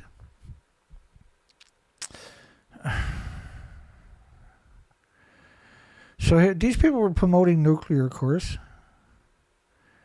And they were talking about steam from the evaporating. Now, the fuel pools are not venting up these stacks. These are the water stacks, right? The cooling stacks. There's 1 million gallons a minute for each reactor has to get cooled down. But there's tall, skinny stacks on each of these sites. That's where they're pumping the water from the fuel pools up because it's evaporating up around the sun. So it's totally different from those. But we know, because we got other documentation, the plumes from the water vapor will make snow for like 30 miles away. It gives you some kind of context, steam-induced snow. And you might get a few inches of it or more. But that also means, wherever you see these steam-induced snow, the radioactive fallout from the tall skinny stacks from the fuel pools is also going to be present. And there's 6 times more breast cancer within 15 miles of a nuclear plant. So if you got children, you need to get out of there. Sam Altman, who's accused of doing horrific things to his daughter since she was his sister since she was 3 years old, is now a billionaire, and he's put on a pedestal because the nuclear industry doesn't have anybody that the world says that's pretty cool. So they're using these nutjob billionaires and putting them up there, because a lot of people do worship money, right? And this is what they're hoping, that using these people, they can trick other people to investing in something. So he's going to build the world's first nuclear fusion power plant because he raised $425 million. I mean, the chance of building a fusion plant for $425 million is laughable. Like Sizewell C is going to cost $57 billion sterlings, 60-something billion US dollars. Again, this is simply never going to come to fruition. We see this kind of stuff all the time. So they're trying to trick people into investing in it because, he's got $425 million. I mean, they're putting small modular reactors on the stock market with no product. They're doing the same thing with fusion. Anything fusion can do, and fusion's always 50 years away from coming to fruition. Anything fusion can do, geothermals can do this year. Colombia is now promoting geothermal energy with a new decree. Advanced drilling techniques are available. Deep Earth Energy partners with Global Energy to drive the next generation geothermal development in Canada. And they get pittance compared to these big fusion small modular reactor companies. The geothermal, you won't see them on the stock markets. They exist. They got product. They can't get on the stock markets. But if I can start up a small modular reactor company tomorrow, in a year or two, I'll have it up on the stock market with no product, no hope of a product. And the industry will put me out there on a pedestal because they're just ruthless. And I do, it's pretty clear they're trying to destroy every species, and it looks like they succeeded. Because it takes a long time to manifest, and the way it does manifest, a lot of people are not capable of seeing the bigger picture, unfortunately. Watchdog warning over nuclear waste rail crash. They had a rail crash in the United Kingdom. This is Sellafield we're looking at there. They got over 1,000. They're surrounded by farms as far as you can see. On top of that, every nuclear plant, except for a few, is surrounded by farms. But Sellafield is where they reprocess the fuel from the United Kingdom and everywhere else, which is absurd that they actually done something like this. In Colombia, which manages more radioactive waste in one place than any other nuclear facility in the world. Well, like Hanford, United States, up in Washington, and the Colombian River, dumped 450 billion gallons directly into the soil. And for a lot of people, it's still hard to comprehend how enormous that amount actually is. It's equal to an aquarium of nuclear waste, 6 feet wide, 518 feet tall, wrapped around the entire planet more than once. Imagine a wall, 518 feet tall, wrapped around the entire planet. They dumped that into the soil in the Colombian River. There's 585 square miles. There's a nuclear wasteland there, and the Colombian River, and by proxy, of course, millions of people downriver from that on the Columbia River depended upon it for drinking water and farms. There's 20-something thousand farms use that water downriver towards the Tri-Cities. The Office for Non-Regulatory Agencies, the Nuclear Regulation, the Rubber Stamp Committee. There was no radiation risk during the incident. Of course, there's always a risk. By the way, everything that's transported is vented. So there's lots of farms along these railroads. They're all going to be polluted with radioactive fallout from this stuff. It rolled about 200 feet, hitting a stationary wagon. Had not been properly secured, really. The nuclear industry loves you so much.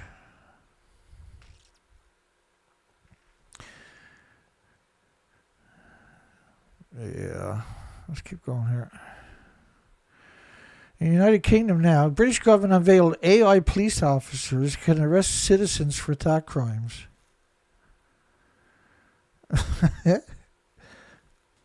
Britain's such a stupid country.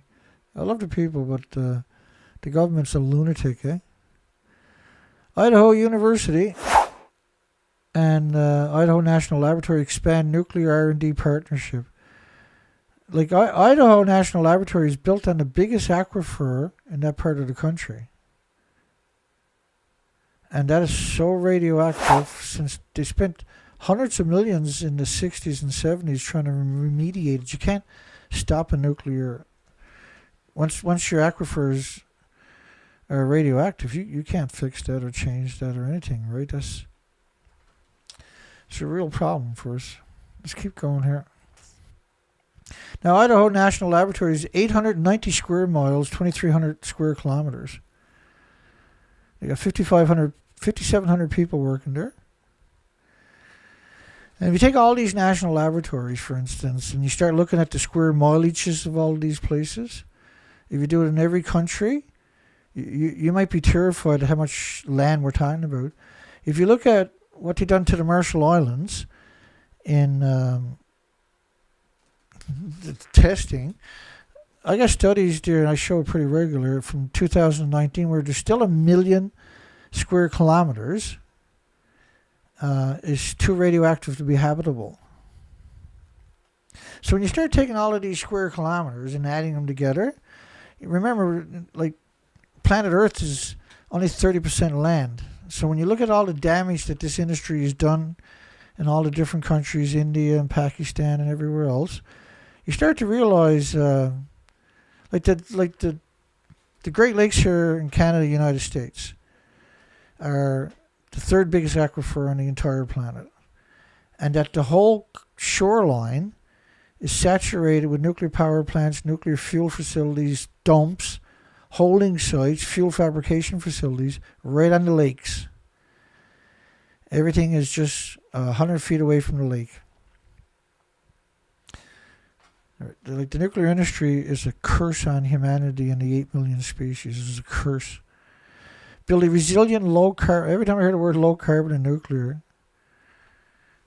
we gotta make up one of those games where nuclear scientists pop up and you got a little hammer and you gotta try to hit the nuclear scientist on the head, just for relief or something for people.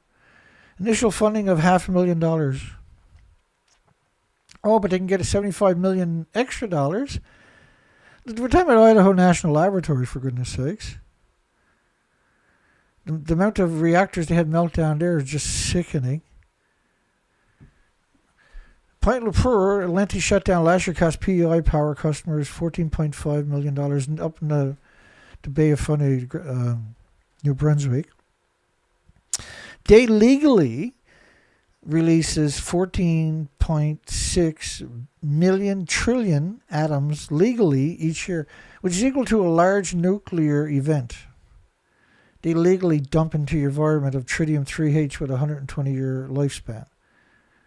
They can't contain it. The Canadian CANDU reactors are disgusting. I mean, the Great Lakes, like,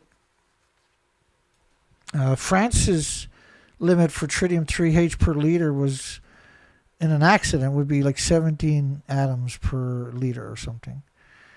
Canada had to raise their limits to 44,000 atoms because they had lost so much. And that's not... Tritium also gets used for like emergency signs and stuff like that. So they have two facilities away from the nuclear site where they make these signs, and they've had major sickening releases that they just kept raising the limit till it became, that was in the legal limit. But by proxy, you ended up contaminating the biosphere and the ecosystem permanently. And because every reactor in Canada is a CANDU reactor, pregnant women are expecting to have pretty rough amounts in their systems. So they were recommending in the 90s, was it? I've done entire presentations on it. Like, you'll find it, tritium-3H CANDU reactors. You look that up on my site here. And there's like a 3-hour presentation I've done on that and just academic studies. If you watch my Chernobyl anniversary videos, or say Chernobyl, I know there's a couple of Chernobyl anniversary videos where I had around 900 academic studies where I just flashed through study to show you how many studies they do on. They study every species out there after an accident because they know it's going to be contaminated. Every species. And then most of those studies were done to downplay it, of course, but it shows you how it permeates through the entire biosphere. The cost to Maritime Electric to buy power from elsewhere amounted to around $58,000 each day of the outage. Now, it didn't cost them nothing because the ratepayers are paying the bill, okay? It's not like Maritime Electric is paying it out of their friggin' pocket at all. They're just not making as much profit as they want to. But the ratepayers are still going to pay their bills every month. So Maritime is not really out any money. But that nuclear plant is a curse upon the Atlantic Ocean, right? Canada's 600 kilowatt small modular reactors could offer 15 years of maybe, perhaps, who knows, we'll see. Could last. To combat climate change. They're so wormy, eh?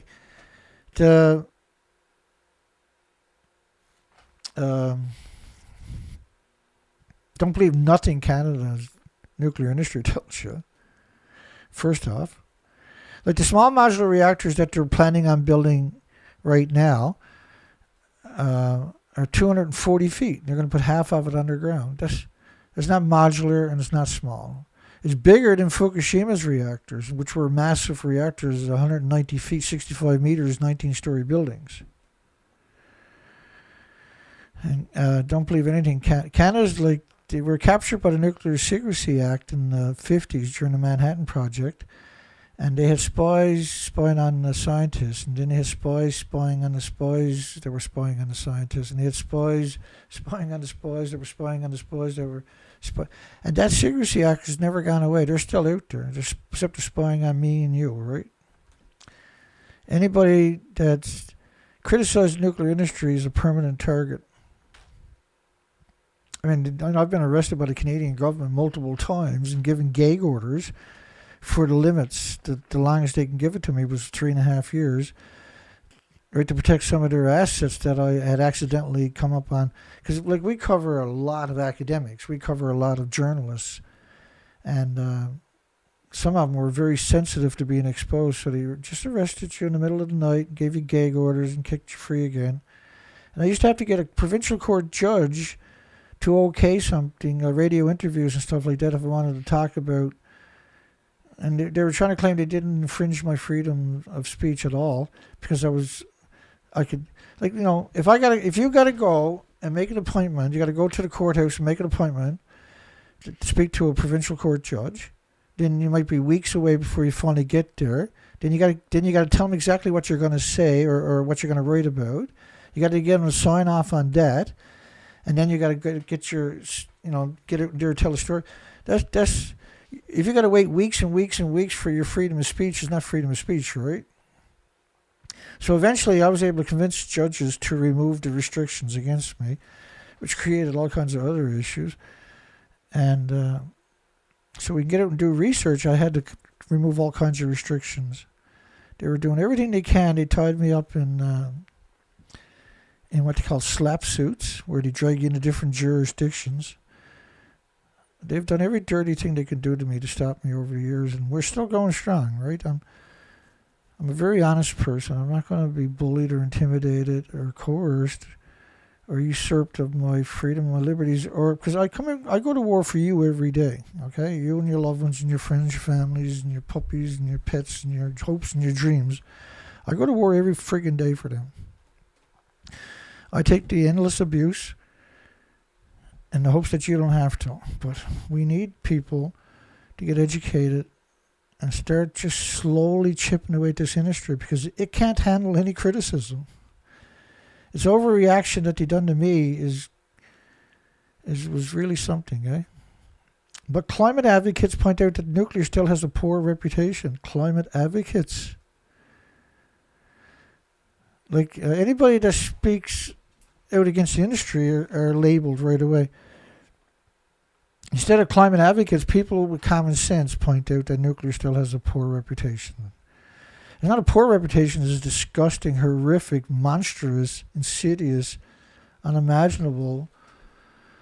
I don't know.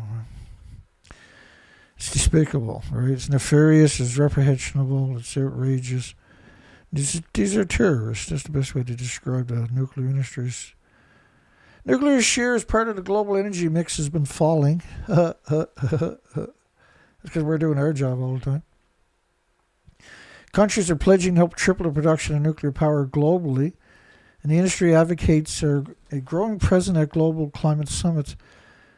Again, just because they claim that they're going to triple nuclear, we don't see the infrastructure, we don't see the manpower, we don't see the supply chains, we don't see them acquiring the land, because there's $500 million goes into engineering the sites. We don't see those attributes at all.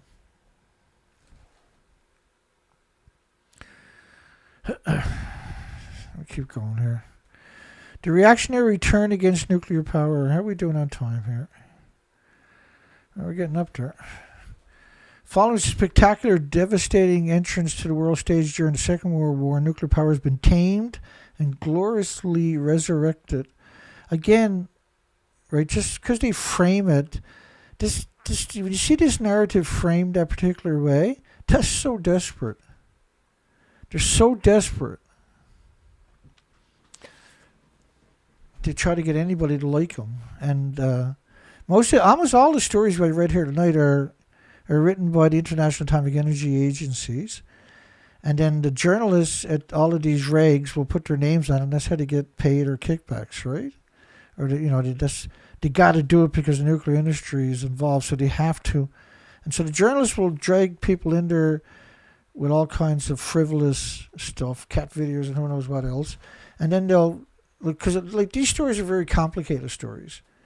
The average journalist, you got no hope at all of them being able to write something like this. In fact, there's zero possibility they're going to write stories that we're seeing. They're way too complicated. Like these nuances, these details are not your. It's very boring stuff. Let's put it that way. And there's not many people are gonna look at this industry long enough to be that articulate. Okay, to have that much insight. So clearly, the stories are written by the industry and then shuffled off to Scott, France, or whoever. Many states have resisted nuclear waste storage plans. Northwest Colorado is quietly opening the door. And I'm not going to do this whole story, but I want to show you this one. So you see that caster? That weighs around 50,000 pounds. And it's on a very special train system. It's very wide. It's very long.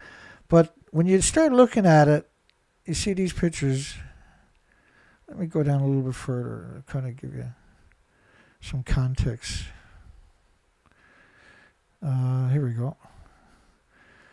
So you see the cast now, it's in the center. See, there's an empty car behind it and an empty car in front of it. There's two locomotives. So there's two locomotives at the front of it. Then it has a spacer in between it. What they call buffer cars. because of the neutron bombardments. They want the people up in the train cars dropping dead. And so everybody's just on the side of the road or the farmers' fields. And the majority of this stuff is vented on the train tracks and the highways. Or it's all show and tell. The 50,000-pound cast is meant to lull you into thinking that they got their act together, but they simply don't. And when you're talking about these stories, and you got 5 people there, and they don't have a clue, right? They're train workers. They don't understand that. Like, it's stupid, right? Because, like, you see him stood up right there? I'll show you why that's stupid here. It's stupid because there's a buffer car that side, buffer car on the other side. So standing up right there alongside of it, that kind of complacency that's not academics, okay? Academics don't stand up right there because of neutron bombardment. It's nasty stuff. But I'm not going to go. I do gather up a lot of stuff that we don't cover here. We can't cover every story. I read everything. Like as anybody regularly knows, I read everything. There's every 24-hour news cycle is an overwhelming amount of stuff, but I can't cover everything. I just try to cover the most egregious stories of the day, and I can't really cover all of them. You just in a 2-hour typical show. Like it takes 5, 6, 7 hours to put all of this together. Then it's an hour sitting there before the show, getting everything, your ducks kind of in a row, and then got to sit there for a couple of hours to tell the story. And unfortunately, you can't cover everything. You just can't simply. Who's going to sit there for 10 hours and listen to me every day, right? And because it's very difficult to find somebody else can talk the talk and walk the walk. Because normally you like to have 2 people sitting here, right? So someone's talking, I can take a break, and somebody else, when I'm talking, the other person can take a break and sip their tea and just let their throat, I've been doing this for over a decade straight, I've been doing it for 23 years, but for the last decade we've been covering Fukushima extensively, and the research expeditions, and I'm not healthy. But if we want the research, we got to go out and do it. You got to do the field studies. If you don't go out and do the field studies, you can't quantify. You got to do the field studies to convince yourself that this is appropriate. We've done a massive amount of research where we launched the research expeditions. We had thousands of headlines before we actually went out and launched the research expeditions. We had an overwhelming amount of academic studies on the radioactive fallout and how it infiltrated every facet of the entire ecosystem, the biosphere. Licensed operating independent, which I hate the thought of that. Fuel storage, spent fuel storage. Well, spent fuel means splitting atoms and there's no containment. So all of these places are splitting atoms into the biosphere, every one of them. And then when you think about how many of these places we're talking about, it's almost impossible in America to be with more than 50 miles away from a disease factory. It doesn't matter because it travels so far and there's so much of it. Not like The Simpsons. A lot of people, right, they've been bombarded with The Simpsons from either them listening to it or their children listening to it or their loved ones listening to it. And it's meant to permeate into your subconscious so that you don't appreciate it, but you're picking up the propaganda, and then when someone brings up the topic, your brain goes to the propaganda, and you might not say nothing, but subconsciously, because you see Homer Simpson take a fuel at the beginning of every show, you see Homer Simpson leave work, he's allegedly handling a fuel rod. Of course, if you do that, your organs will melt right away. You'll die right there on the spot, like Nagasaki, Hiroshima victims. When they were exposed to high radiation, they just squatted down and excreted their organs because they liquefied. Not a very pleasant thought, I'm sure, but it's the facts. And denying the facts is how you get into trouble because you don't understand the bigger picture. It's not bubbly green fluid like The Simpsons. But you notice when Homer's driving away from work, he takes the fuel rod out of his hoodie. He looks at it and he throws it out the window, and Bart picks it up or something when he's on his skateboard. Like, you can't pick up a fuel rod. It's a lethal dose. If it's in your hood, you're dying before you can get 10 feet down the road. But it lulls people into this complacency that, I've seen it on The Simpsons, it's harmless, right? So kids grow up thinking that way, where they can pick it up with their hands or something. It's simply not true. But it's a very, very powerful propaganda. And so I'm not going to try to take you through every one of these. There is no safety. Heavily fortified trains and trucks. It doesn't matter. Gamma shines, unless it's 6 foot of lead, even then, if there's a large quantity of it, it's not going to shield you. Armed guards would follow it the entire way. No one's going to jack fuel rods. How's someone going to steal something that weighs 50,000 pounds without people noticing it? How are you going to get close enough to steal it? Right, so they give you this illusion, the U.S. Department of Energy. I really disrespect these people for being monsters and degenerates and traitors to humanity and the 8 million species. I completely disrespect them. They don't covet life like we do. We covet life. We cover the birds and the insects and the trees and the flora and the fauna.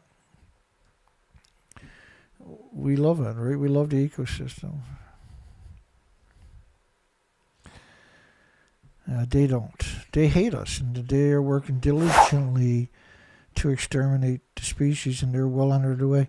And the studies out of Fukushima are only studying external doses. They're not studying internal doses. And we're not going to get to it tonight, obviously, right? But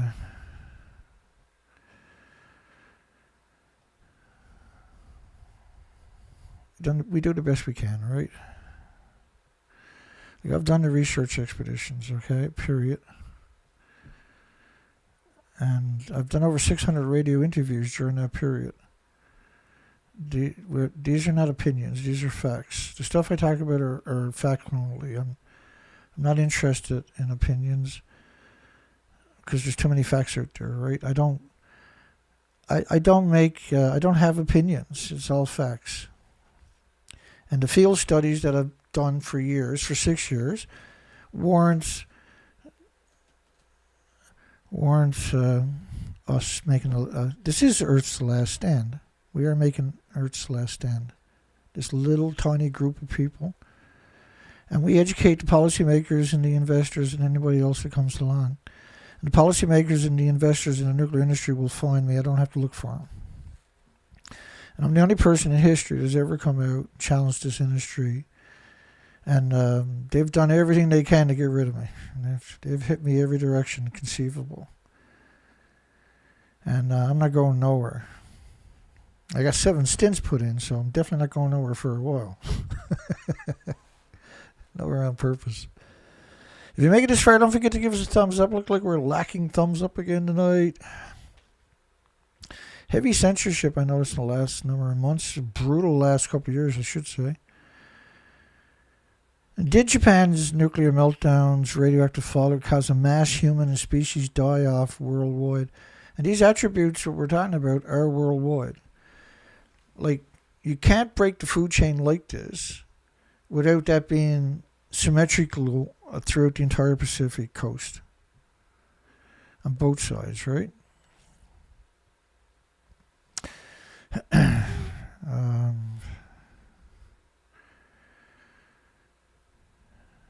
everybody. Hugs for everybody. Hope you're having a great night.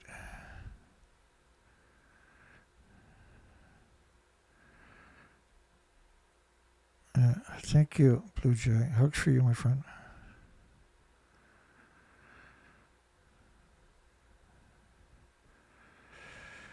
Blah, blah, blah. Okay. So, James put out 2 new songs. I love both of them too. And the videos he's doing that with AI is incredible. My goodness, his skills certainly got a lot better. Or he's using new software. I don't know what's going on, but it's amazing what the last 2 videos. We got another one out. Woo! Snuck up on me. 3 videos in 2 days. How good is that? Let me bring that up. We're going to play that one. Rolling Stewardship Blues. That's going to be fun. So James, you'll find links in the bottom in my description to his website, or you can go and find it yourself. Sometimes, well, tonight he's busy, but there might be a few of his comments there. You can link over that way. I'm going to play They Died from Stress. That was about 3,000 people that died after Fukushima right away from the evacuation zone. They died from allegedly they died from stress, but we've seen millions and millions of people evacuate from the supercell typhoons, the supercell cyclones, the supercell hurricanes post Fukushima, because we didn't see that stuff before Fukushima. And then sophisticated copper canisters. I just love that. And the footage he's got in, and you see the guy up on the stage like the magician? That's freaking cracked me up every time he watches it. And Rolling Stewardship Blues. I haven't seen that one, so we're going to play that one tonight. He's got no views. So make sure you go over there and give him a thumbs up after. I'll come back in and close down the poll. Don't forget to give me a likes on the video if you make it this far. We only got 24 likes. And let's get after this new song James got out, Rolling Stewardship Blues. And I got to check the audio before I do anything, because I'm not sure if I changed it over the weekend. I haven't stopped all weekend, eh? I've been busy. And at least we got a new sled. We got a real sled. We got an aluminum sled I showed you earlier. That thing is amazing. I'm so fortunate to get my hands on that. That's going to make my research so much easier to do. Have a great night. Hugs for everybody. We'll see everybody on the next show. Take care now.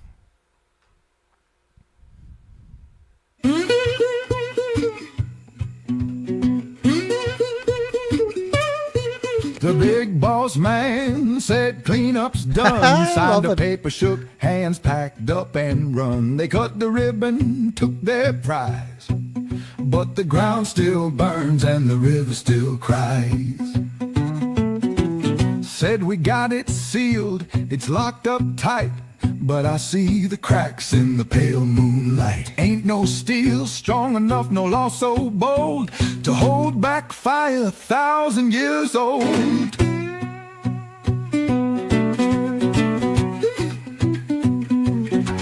Lou Batty Burn, they said he'd heal. Monday morning they closed the deal. Doctors talked, but the paycheck spoke, and the truth went up in a cloud of smoke. They called it safe, they called it sound. Now the waste runs deep, so they cut the ground. Another grave, another name, another worker lost to the same old game.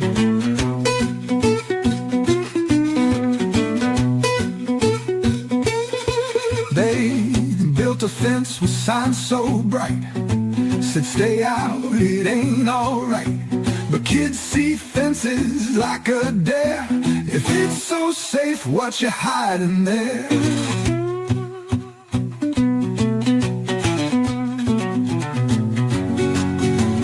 Ain't no guard to watch that gate, just a name on a file and expired date. Rust on the lock, dust in the key, and the poison sleeps where the world can't see.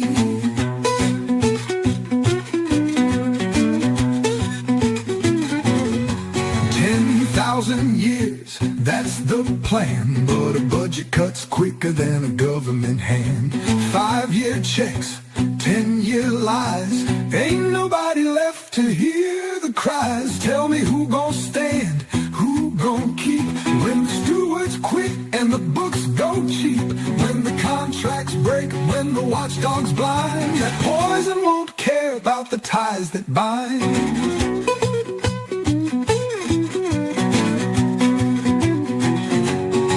Bury the waste, stack it high,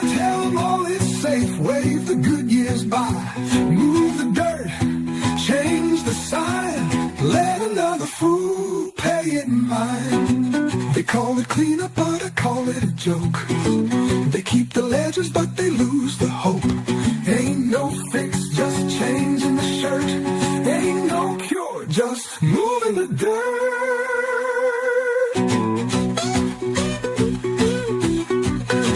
Leaves just old plutonium, son.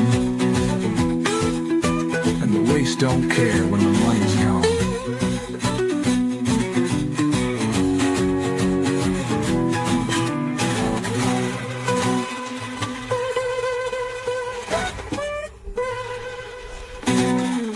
That was amazing, eh? That was crazy. You know, I think I'm going to do a double ringer tonight. One more song. Hang on here. They died from stress is his other video. I wanted to play tonight, so let's play that one for a bit of double ringer.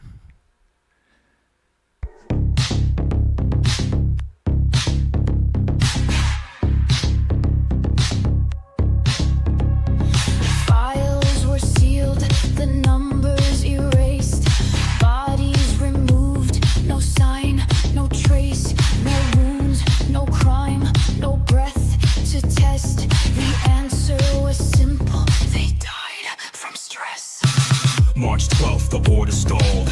Hours burned, no names were called. They stood and breathed, they stared and choked. The fallout spread, the system choked. Unit 3, the core went red. Mox fuel burning atoms bled. Plutonium laced the eastern wind. But stress, they said, is what did them in. Not the fire, not the dose, not the sickness, not the ghost, not the air, not the haze, not the fallout counting days, not the lungs, not the heart, not the isotopes torn apart, not the waste they left behind. It was stress just in their minds.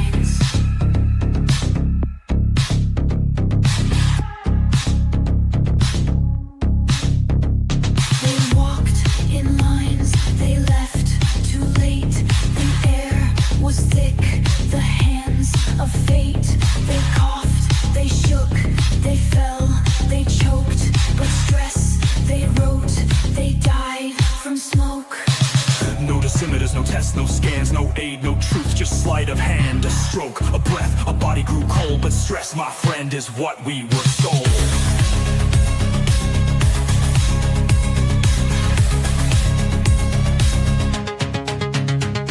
No radiation, no hazard, they said. No fear, no harm, just panic instead. No sickness, no warning, no reason to care. No case to discuss, no proof anywhere.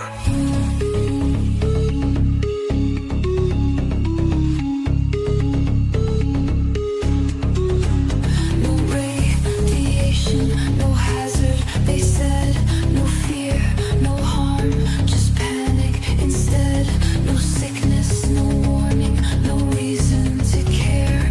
No case to discuss, no proof anywhere. Not the dose, not the air, not the isotopes in there. Stress, they say, stress alone, that's what took them one by one. The papers printed, the stories fed, the bodies missing, the facts were dead. The children coughed, the mothers went blind, but stress, they said, don't pay it no mind. The ink went dry, the files were burned, the warning silence, the lessons unlearned. No wounds, no crime, no breath to test. The answer was simple, they died from stress. Stress, they say, stress, they say, nothing to see, look away, look away. Stress, they say, nothing to see, look away, look away.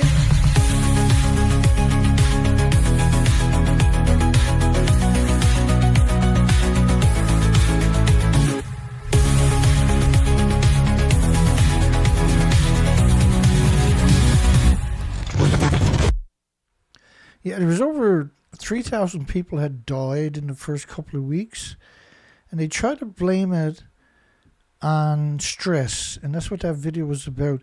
But it was actually a death plume had ran through, and we covered that from Harvard University multiple times. We're going to have to do that again. So get on over there and give him some thumbs up for that stuff. That was amazing. I love it. We'll see everybody on the next show. Have a great night, everybody.